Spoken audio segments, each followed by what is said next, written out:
With a low growl, I snatched the clothes off of her. At that moment, Gamble came back inside the caravan. His pen was tucked behind his ear and he was bouncing about excitedly. "Cool clothes," he said. "The drummer from Zombie Grandad and the brain-sucking freaks wears stuff like that, you know. He keeps live moles in the pockets of the waistcoat and then eats them on stage." That didn't make me feel any better. "I'm glad someone appreciates fine clothing," said Mum. "What's that on your hand, Darren?" I said. There was some fresh writing on there and I was desperate to change the subject. He covered it quickly. "This? Nothing. Donuts, wow, I'll have 1 or 10. "You won't," I said. "I'd rather have let him eat my feet than eat my donuts. And if I had to earn them by wearing these dreadful clothes, then no one else was going to get a single crumb." "There'll be plenty to go around," said Mum, "after we've watched the competition." The thought of seeing Rosie on stage made me feel sick. But what choice did I have? If I didn't go, Mum would bin the donuts. Plus, I'd have to sit in the caravan all evening and wait to see what happened first. Would I catch a disease off the cushions, or would the whole thing fall to pieces and crush me to death? Sadly, what actually happened was much worse than either of these possibilities. "I look like an idiot," I said, outside the clubhouse.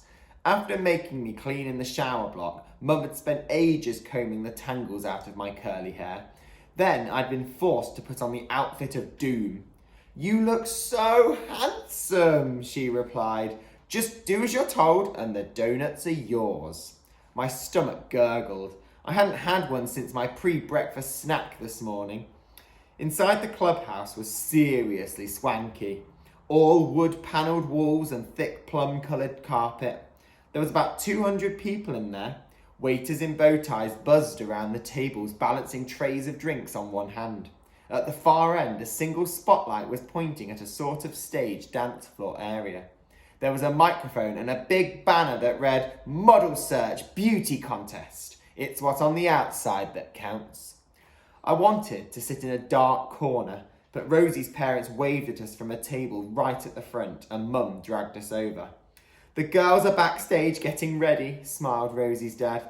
"You're lucky you didn't miss any of it." "Really lucky," said Dad flatly. Mum shot him an angry look. "They both look gorgeous," gushed Rosie's mum. "Well, obviously Rosie looks a lot more gorgeous, but you know, good girl Vanya for trying." I imagined Vanya had probably tried everything not to be a part of it. "Why did Rosie enter the contest?" asked Gamble. I could see his point. I'm not trying to be cruel, but the other girls would have to look like deformed donkeys for Rosie to have a chance at winning. Rosie's mum pursed her lips. "To prove she's the most beautiful girl on the planet, of course." Perhaps she is, I thought. Just not this planet. Maybe there's another planet out in space where everyone looks like massive puddles of bubbling sludge. Gamble sniffed and stared off into the distance. "To prove she's beautiful, eh? Can I go back to the caravan?" "Not on your own, no," said Mum. "Oh, I'll only be 10 minutes. "Let him go," said Rosie's mum. Then, in a lower voice, "He's making the place look cheap." Mum sighed. "All right, be quick. I'll get the keys from my bag." "No need," said Gamble, holding them up. "I've already pinched them." Before Mum could say anything, he'd already run off. Immediately, some terrible song about being beautiful started blaring out over the sound system, and the multicoloured stage lights began flashing. An oldish woman in a glittery dress tottered onto the stage. "Good evening," she cooed. At a guess, I'd say she'd had about 3 million teeth, each of them massive and brilliant white. "And welcome to the Model Search Regional Finals." There was a loud applause from the crowd. Rosie's dad yelled, "Smash 'em to bits, Rosie," even though we hadn't even seen her yet. "I am your host, Andrea Rhodes, and here are our judges." Everyone clapped again as 3 elderly people, 2 women and a man, sat down at the table by the side of the stage.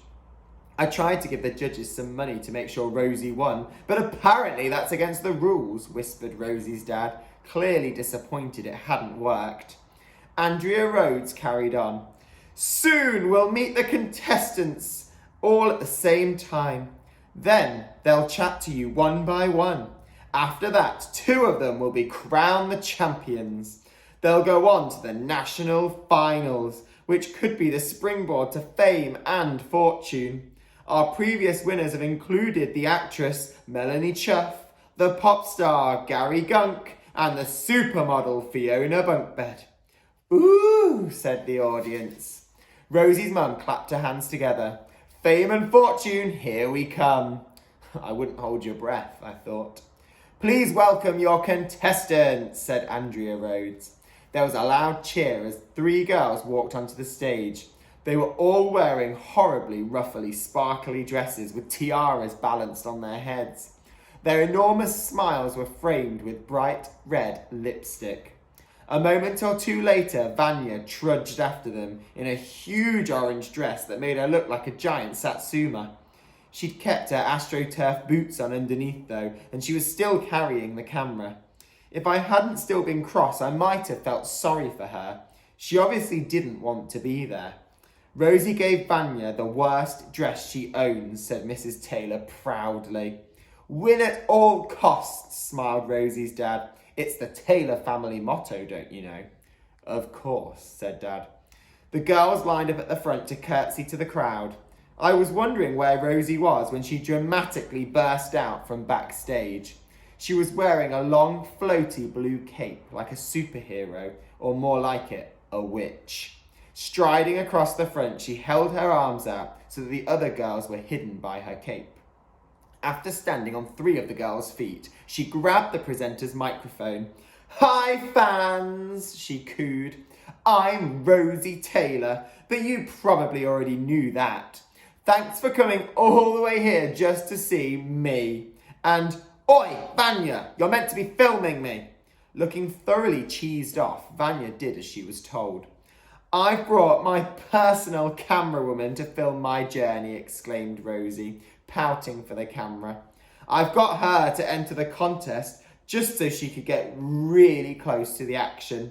Big shout out to all my online fans too. I'm going to bring the trophy home just for you. Mwah, mwah.